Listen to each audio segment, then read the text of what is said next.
ಗುರುಜಿ, ಹೋಮ ಹವನ ಪ್ರತಿಯೊಬ್ಬರು ಕೂಡ ಮಾಡಿಸ್ತಾ ಇರ್ತಾರೆ. ಶಾಂತಿಗಾಗಿ ಒಂದಷ್ಟು ಜನ ಹೋಮ ಮಾಡಿಸ್ತಾರೆ, ಇನ್ಯಾವುದೋ ಒಂದು ಕಾರಣಕ್ಕಾಗಿ ಮಾಡಿಸ್ತಾ ಇರ್ತಾರೆ. ಬಟ್ ಇದರ ಮಹತ್ವ ಏನು? ಹೋಮ ಮಾಡಿಸೋದ್ರಿಂದ ನಮಗೇನು ಸಿಗುತ್ತೆ ಪ್ರಮುಖವಾಗಿ? ಹಾಗೆ ಒಂದಷ್ಟು ಗೊಂದಲ ಕೂಡ. ಹೋಮಕ್ಕೆ ಯಾವ ವಸ್ತುಗಳನ್ನು ಬಳಸಬೇಕು, ಯಾವ ವಸ್ತುಗಳನ್ನು ಬಳಸಬಾರದು ಅನ್ನೋದ್ರ ಕುರಿತು.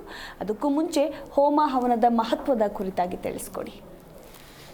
ಹೋಮ ಮತ್ತು ಹವನ ಅಂದರೆ ನಮ್ಮ ಸನಾತನ ಧರ್ಮಕ್ಕೆ, ಹಿಂದೂ ಧರ್ಮಕ್ಕೆ ಸಂಬಂಧಪಟ್ಟಂತೆಯೇ ದೇವತೆಗಳಿಂದನೂ ಕೂಡ ಪೂರ್ವಜರ ಕರ್ಮಫಲದಿಂದ, ನಮಗೆ ಆಗಿರುವಂತಹ ಕರ್ಮಫಲದಿಂದ ನಾವು ದಿನನಿತ್ಯಗಳಲ್ಲಿ ಅನುಭವಿಸ್ತಾ ಇರುವಂತಹ ಕಷ್ಟ ಕಾರ್ಪಣ್ಯಗಳನ್ನು ನೀಗಿಸಿಕೊಳ್ಳುವುದಕ್ಕೋಸ್ಕರ ಹೋಮ ಹವನಗಳನ್ನು ಮತ್ತು ಪ್ರತಿದಿನ ಮಾಡುವಂತಹ ಪೂಜೆ ಪುನಸ್ಕಾರಗಳಿಂದ ಎಲ್ಲ ವಿಧವಾದ ಸಮಸ್ಯೆಗಳನ್ನು ಕೂಡ ಸಂಪೂರ್ಣವಾಗಿ ನಾಶಪಡಿಸಿಕೊಳ್ಳುವುದಕ್ಕಾಗಿ ಮತ್ತು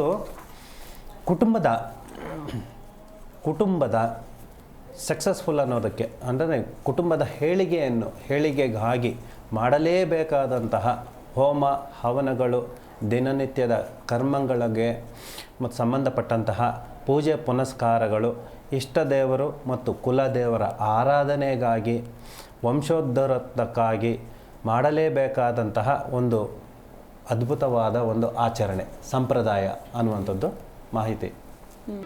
ಜಿ ಕನ್ನಡ ನ್ಯೂಸ್ ಈಗ ನಿಮ್ಮ ಮನೆಯಲ್ಲೇ ನೋಡಿ. ಎಲ್ಲ ಕೇಬಲ್ಗಳಲ್ಲಿ ಈಗ ಲಭ್ಯ.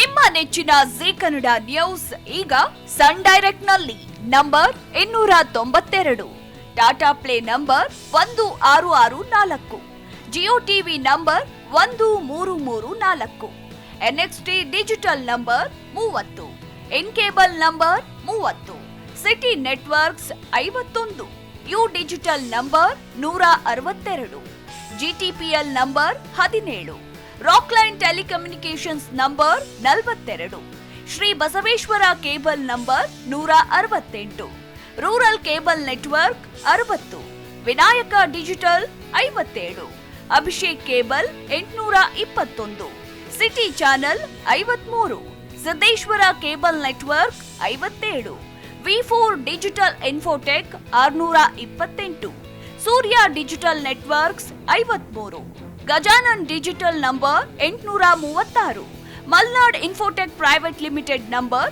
56, metrocast number 830, victory digital number 167ರಲ್ಲಿ ನೋಡಿ ಆನಂದಿಸಿ.